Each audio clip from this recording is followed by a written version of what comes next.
Hello guys, magluluto ako ng tahong sinabawan. Ito yung dahon na ilalagay ko guys, sili. Hindi na mo guys, so dalawa yan, 15 piso. Marami na rin guys. Napakabait ng tindera, binigay sa akin ng 15 piso ang dalawang tali.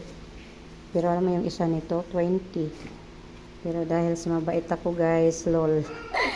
Binigay sa akin ng 15 piso lang dalawang tali. Oh my god, tapos ito yung aking mga sahog. So, umpisa na natin guys. Napakaganda ng tahong. Medyo medium lang siya ng size ata. Pero maganda. So, umpisahan ko na. Tanghalian namin to guys. Sarapan na lang natin. Okay.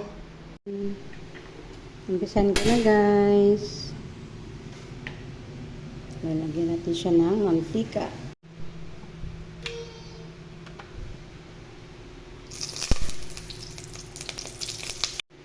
Luya mo naman ito guys.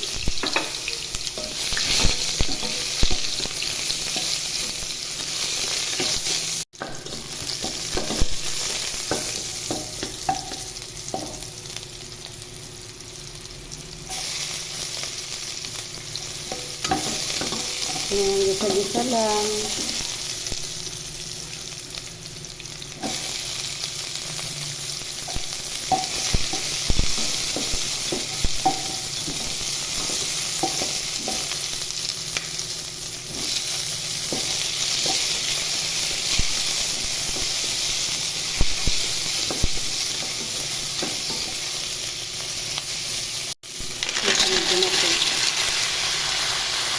Then, takpan muna.